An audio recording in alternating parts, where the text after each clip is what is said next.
This is We Bleed Orange and Black, the podcast for Halloween and horror lovers. Join us as we interview creators, discuss our favorite horrors, and share original spooky stories.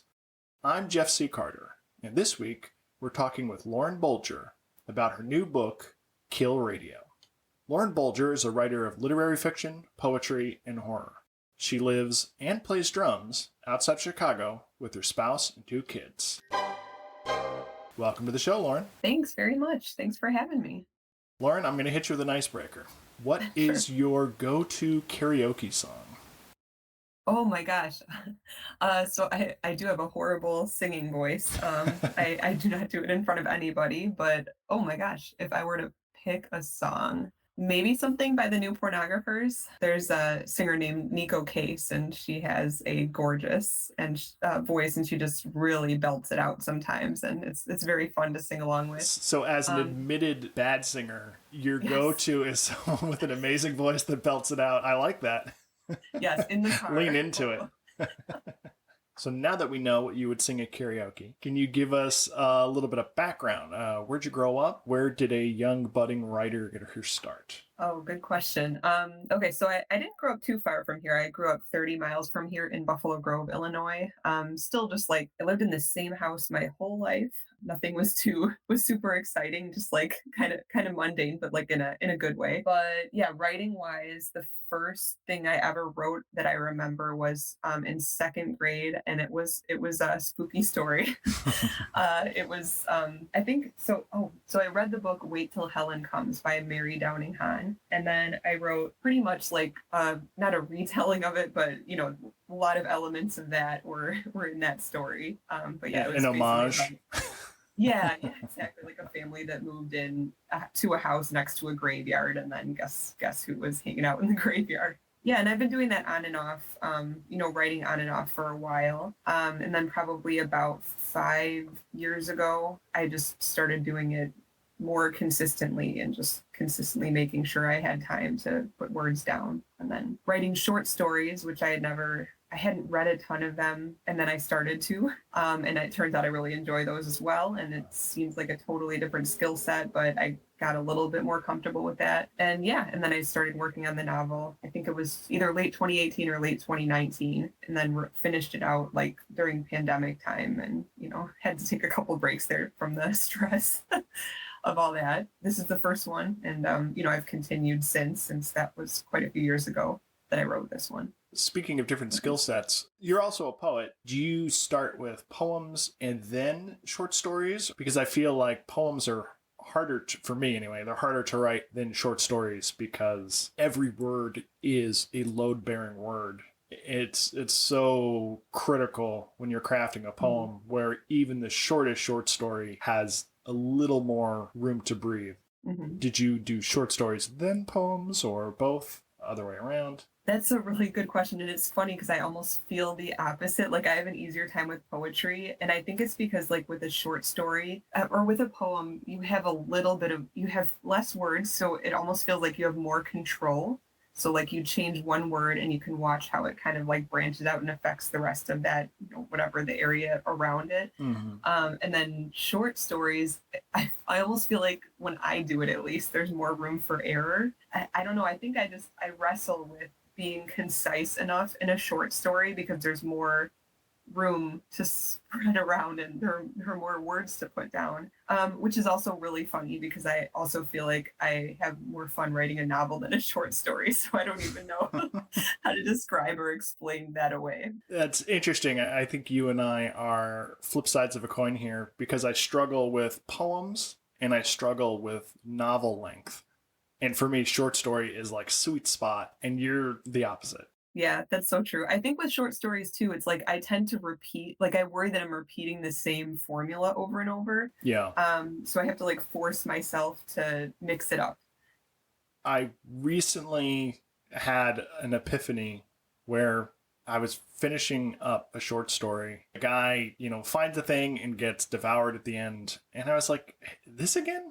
I can't go back to this well anymore. I think I need to retire that trope, and that's one of my goals for 2023. So you mentioned that you kept up with writing off and on. Was there some turning point where you're like, I want to write a book? Oh, that's a good question too. Okay, so I think when I decided I was going to write a book, when I was in college, some of these characters already were starting to exist in my brain, but I think it was when I was getting almost to the age where I was going to have kids. And I think I had something in my mind where I was like, I need to, like, if I want to write a book, I got to do it before I have kids. So I did write a version of this book. It had a totally different title and different ending and stuff. But before I had kids, I wrote a book. I did like National Novel Writing Month, and I, just busted my butt like finishing a book. And then I read it later, and I subbed it out actually a few places too. And then I read it later and I was like, I don't think I'm like that good yet. And then like I had this, I had kids that when they were real little, like babies, it was like not, I just was in a different mindset at the time. But then in the meantime, for work, I was like writing work memos. And like a lot of what I had to do was if I want people to like follow the work memo and like remember it, really pay attention the whole way through, it had to be like short, concise, the biggest stuff at the beginning, like really intro it, get them to understand and like get it, and so that they're going to be able to do it. Otherwise it's like you get so many emails every day, and it's something that I worked on for like quite a few years. And then for some reason, like I think after I had the kids and they got a little bit older and, they didn't need to be fed every 3 hours and they were a little bit more self-sufficient, I was like, I think I can try again. I was gonna just start editing my original book, but I started to read it and I was like, I'm just gonna start from scratch because this Oh, isn't wow. nothing for me. So that's what this ended up becoming was Kill Radio. Did you ever start a memo with a demonic coyote attack? Oh, definitely not. Because you got to grab them right off the bat. Yeah, for sure. I should do that. I'll put a little fiction in the beginning. You're like, to, freak people this out. memo is giving me an idea for my book. Yeah, like while you're reading this crazy story, now here's what I was really trying to tell you guys about selling dental supplies. Yeah. Before we dive into the book, I want to take a brief diversion into music. When did you start drumming? I've only been doing that for about a year. Yeah, pretty much almost exactly a year is how long I've been drumming for. What inspired you to take a percussion of all the instruments? I definitely had tried to play guitar a bunch of times. I don't know if it's like the way I am impatient or something. It's like little reward for my practice times with guitar. My husband plays guitar. He has them everywhere. It would have been easy for me to, pick it up. He even tried to teach me a couple times and I just like would get burnt out really easily and quickly. But also drums, like, I don't know. I love the feel of it in a song, and I love the feel of playing. And also I just remember for a long time, I remember wishing I could do it, but I was never in like a living situation where it was really feasible. And then now we have a house in a basement, and I was like, why don't I just like do it? Like I can actually get a set now, and I can actually have somewhere to put it and practice. So yeah, I sort of just went for it. And additionally, I think it really helps to have a second outlet besides writing. Mm-hmm. It's almost like a different part of your brain. Yeah, exactly. And then it helps because if I get frustrated with writing or it's not going the way I want, like there are some songs I know that I can just go play them and blow off some steam type of thing. There's like a place to go away creatively away from writing when it's not going the way I want, I guess. But it is specifically an outlet to blow off steam. Drumming is very different than piano. They're both percussion, but one you are grabbing a stick and hitting something. It's very satisfying. Let's talk about your book, Kill Radio. Can you give us a back of the book blurb? So basically a young boy finds a crystal radio in the back of his mother's linen closet, and it belongs to his estranged father. He turns it on and it opens a portal to hell. And all sorts of strange creatures start showing up and attacking.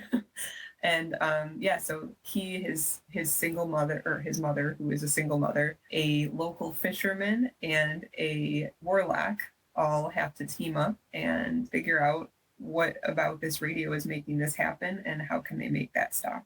You had mentioned earlier that you had initially conceived of this project when you were in college and before you had kids. Was the main character a single mother then, or did that change after you had kids? She was a single mother then. There was no radio then, which is the weird thing. There was like no central thing like tying everything together. Okay. But yeah, there was a single mother and a kid originally. However, when I rewrote it, it was much easier to write the kid and know if it was believable the way that they talked and acted and reacted. As a poet, I think your approach to language is really on display. There's many passages that really stuck with me. I'd like to read one, and then I'd like to toss the mic to you. A nice, concise one that I really liked is, she felt like she was abandoning him, but like she'd die if she stayed. The feelings didn't mix. They churned in her stomach.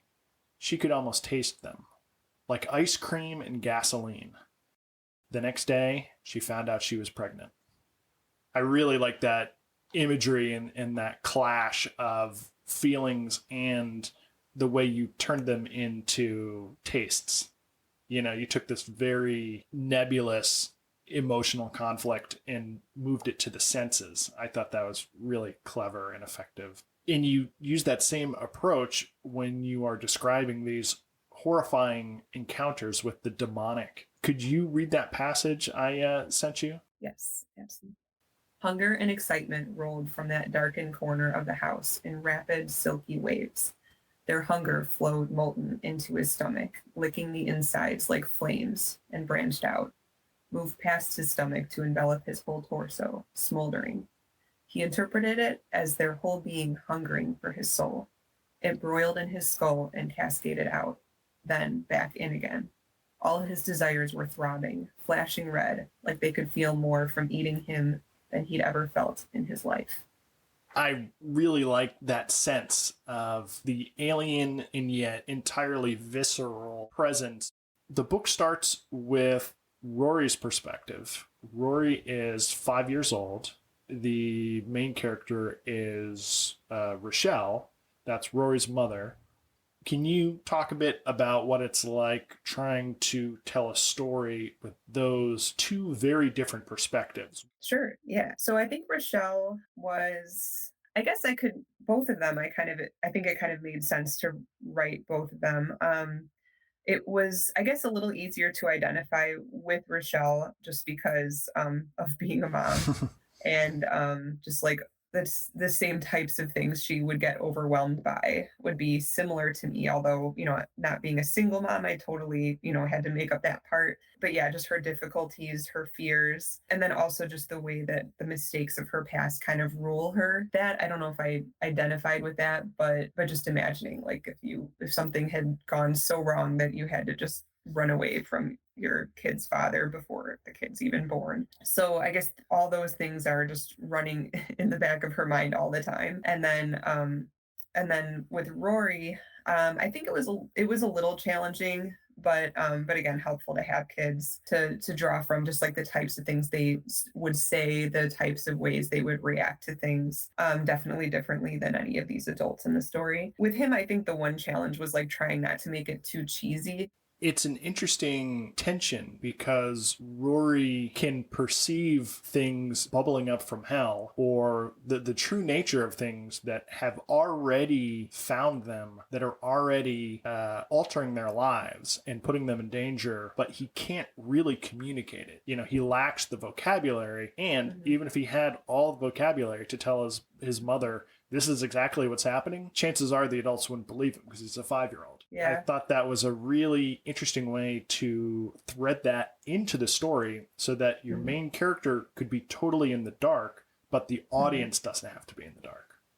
Sometimes when writing, you feel bad for your characters. And definitely when I was writing the part where, he would point out like Angry House to his mom and she couldn't see anything, and just her helplessness and not being able to make him feel better, and also not totally understanding what the heck was going on.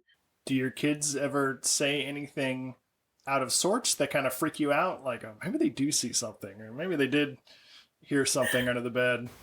Oh, actually, one thing that I have a 5-year-old Ryan, not Rory, but Ryan. There was one time he was like 3 years old, and I totally used this for the book. But we were driving, and he was like his car seat was like backwards because until they get to a certain age, you're supposed to have it backwards.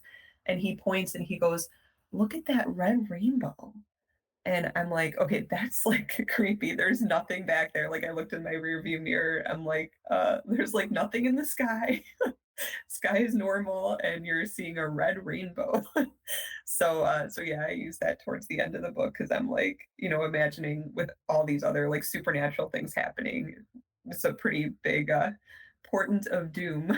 Yeah, what It's do you like, find at the end of a red rainbow? yeah, exactly. So I stole that. So. Are you more of a plotter or a pantser? So the first time around, I was pantsing. But the second time around, I wrote an outline.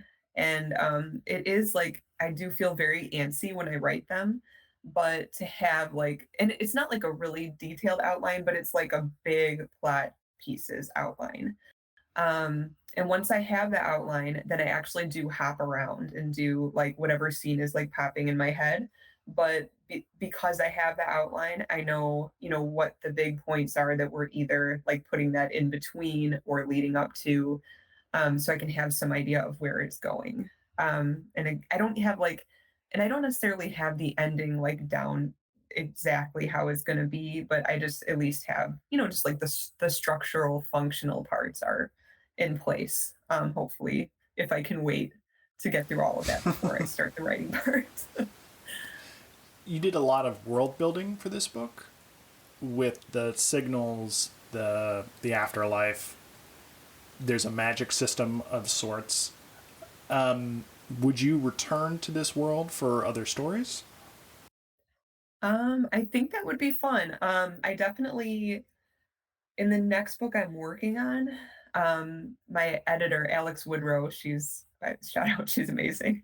But she's working with me on this next book, and she was like, this could be like the same world as the last one. Like, it's definitely none of the same characters, none of the same like antagonists or anything, but this, the whole like what's above, what's below. Mm-hmm.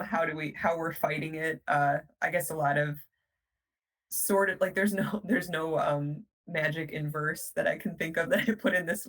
Or wait, maybe I even did. Is there an Like, iPod? Is I'm there trying to. some kind of cursed MP3 player? No, not this time. But there are definitely like magical objects that people have to figure out how they work, and yeah, and just threats coming from all sides. Some below, some above in this next one. Yeah, when you talked about like aliens and stuff, I was like, yeah, I love aliens. um, but while being very terrified by the idea. But yeah, but yeah. So I guess I'm sort of like playing in a similar sandbox with my next one. So Cool. yeah. Are you ready to get into some Halloweeny questions? Oh yeah, that sounds fun. All right. I love to start with a local monster. So you're outside of Chicago. Mhm. I got to ask, have you ever heard of the Mad Gasser of Mattoon? No, I haven't. I know I've heard of Mattoon, but not that Okay, the great. monster. Well, you might want to steer clear because the Mad Gasser of Mattoon, aka the Anesthetic Prowler, aka the Phantom Anesthetist, was a person or persons blamed for a series of alleged gas attacks in Mattoon, Illinois in the 1940s. There were over Wow. 24 gassings reported in 2 weeks. Victims reported strange odors, followed by paralysis, nausea, and vomiting. Oh wow. The police remain skeptical, no evidence was ever found, and they are considered to be a case of mass hysteria. But the Mad Gasser was described as being a tall, thin man or woman dressed in dark clothing, wearing a tight fitting cap, carrying a flit gun, which is one of those big tube nozzles with the handle where you spray pesticide. You know, Oh the my god. That's so creepy and not supernatural either. That's you're a real Exactly. person out there. The Mad Gasser of Mattoon. So maybe you can take a field trip sometime. We've all got masks now, right? You put on your face mask, you drive out to Mattoon, see what's going on down there. There you go. That's so crazy. Yeah, I knew at least one person I went to college with who was from Mattoon.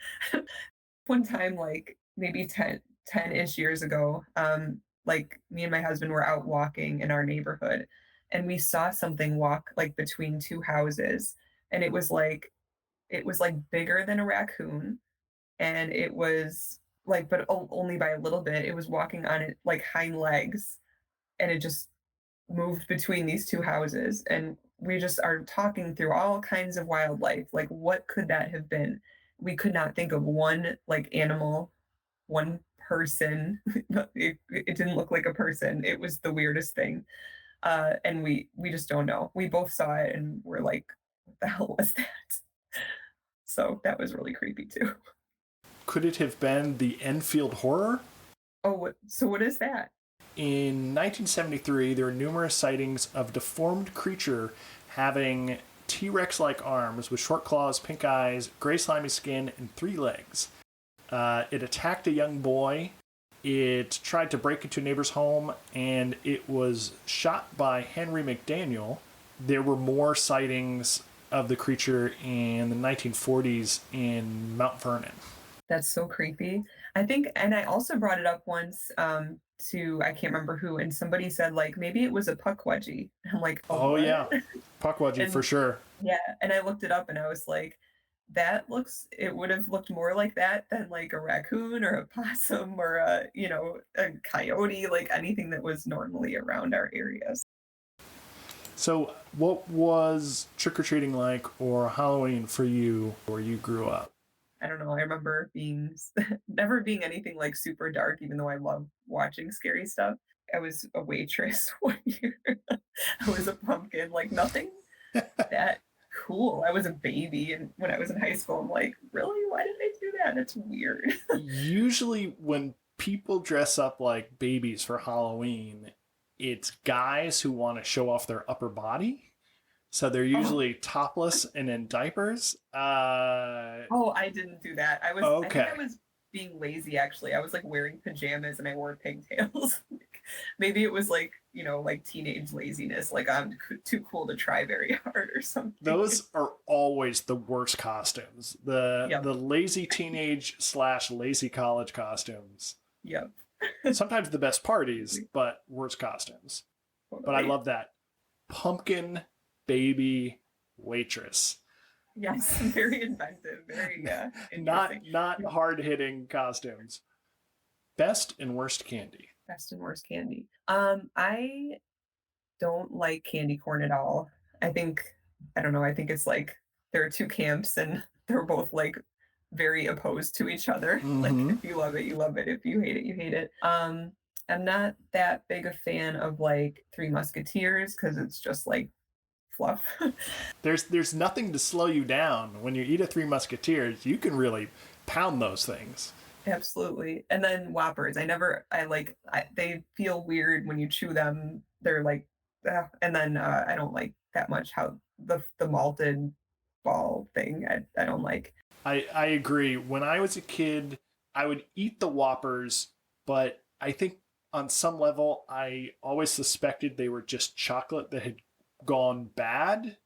It's like a weird, fluffy, chalky. You want there to be a chocolate flavor there, and it's not quite. And now that I have more options, I don't mess with the Whoppers. Yeah, I totally get that. It sort of does taste off to me. I think that's you nailed it. But for you, what's the best thing to find when you're trick-or-treating? I love the Reese's pumpkins because they're like fresh usually, like they were made recently, almost no matter what, unless they're from last year. And then if you get the Reese's Christmas tree, you're like, I think this might have been in the cupboard for a while. Yeah, exactly. Yeah. How about you? Do you have a favorite? It is hard to dethrone Reese's.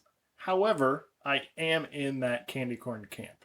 Okay. So I'm you not like saying it? it is a high quality candy, because it is most assuredly not, but it is the most concentrated form of Halloween festivity you can get. That's true. It's got the look. Like you look at it and you think of Halloween. Yeah. It's got the look, it's so specific, and you're not going to have it any other time of year, nor should you, because it's not an anytime food. It is a Halloween treat, and in small doses, very small doses, it can be delightful. That sounds good. You can have mine. Yeah, please just send it on over. So, what projects are you working on next?